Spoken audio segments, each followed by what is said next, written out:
Media మిత్రులందరికీ నమస్కారం.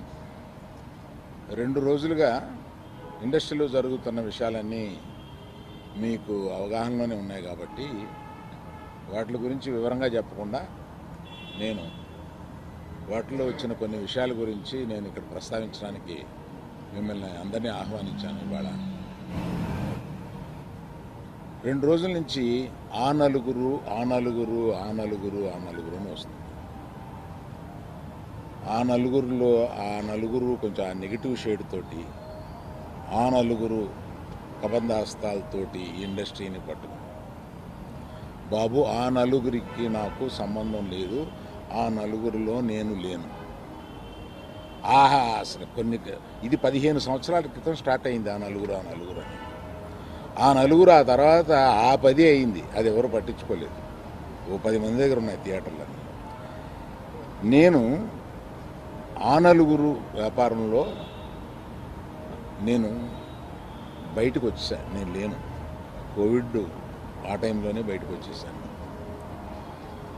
నాకున్న అంటే ఎగ్జాంపుల్ మీరు ఇలా చెప్పొచ్చు అనుకోవచ్చు, తెలంగాణలో నాకు ఒక్క థియేటర్ కూడా లేదు ప్రస్తుతం.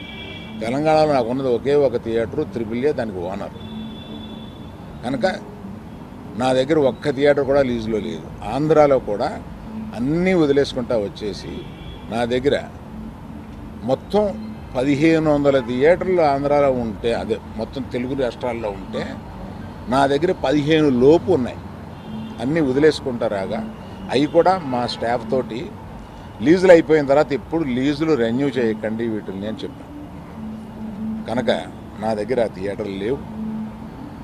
ఎందువల్ల నన్ను అంటే పాత అలవాటు కొద్దీ అందరూ నన్ను ఆ నలుగురులో అది ఏదో ఫోటోలు వేయడానికి మాది బాగుంటాయి కనుక అందరు పెద్దల ఫోటోలు వేస్తా, విమర్శకు బాగుంటుంది కనుక కొంచెం అలా విమర్శిస్తున్నారు. నేను దయచేసి మీడియా మిత్రులను అడిగేది ఏంటంటే, ఆ నలుగురు అని వేసేటప్పుడు నన్ను కలపకండి. నేను లేను, ఆ వ్యాపారంలో లేను. నేను అన్నీ వదిలేశాను. 1500 థియేటర్లకి 15 మాత్రమే, 15 లోపే నా దగ్గర ఉన్నాయి. అవి కూడా త్వరలో నా దగ్గర ఉండవు, వద్దని చెప్పాను. అది ప్రథమంగా మీకు అందరికీ చెప్పడం కోసం ఈ మీటింగ్ పెట్టాను. అది కాకుండా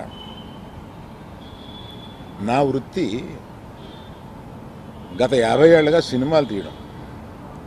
నేను ఆ వృత్తిని నమ్ముకుని ఉన్నాను. ఇది మధ్యలో ఉన్న చిన్న అవకాశం లాంటిది ఏదో వచ్చింది, ఇది నాకు సరిపోదు అని అనుకుని నేను బయటకు వచ్చేసాను. 1వ తారీఖు నుంచి మేము థియేటర్లు మూసేస్తాం అన్న దీని మీద ఆంధ్రప్రదేశ్ మన సినిమాటోగ్రఫీ మినిస్టర్ గారు రియాక్ట్ అయిన విధం చాలా సమంజసమైందని నేను ఫీల్ అవుతున్నాను. ఎందువల్లంటే నాకు కూడా మీరు ఆన్ రికార్డ్ చెప్తున్నాను, ఈ థియేటర్లకు సంబంధించిన ఏ మీటింగ్లోనూ నేను వెళ్ళలేదు. నేను కావాలని వెళ్ళలేదు, నాకు ఇష్టం లేదు. ఈ థియేటర్కి సంబంధించి 3 మీటింగులు జరిగినాయి. 3 మీటింగ్లకి నేను వెళ్ళలేదు. వెళ్ళకపోగా మా గీతా ఫిల్మ్ డిస్ట్రిబ్యూటర్స్ని కానీ అదర్ అసోసియేటెడ్ ప్రొడ్యూసర్స్ కానీ ఎవరిని వెళ్ళొద్దు అని చెప్పాను. కారణం ఏంటంటే, థియేటర్స్ నిజంగానే స్టాండ్ అలోన్ థియేటర్స్కి చాలా కష్టాలు ఉన్నాయి.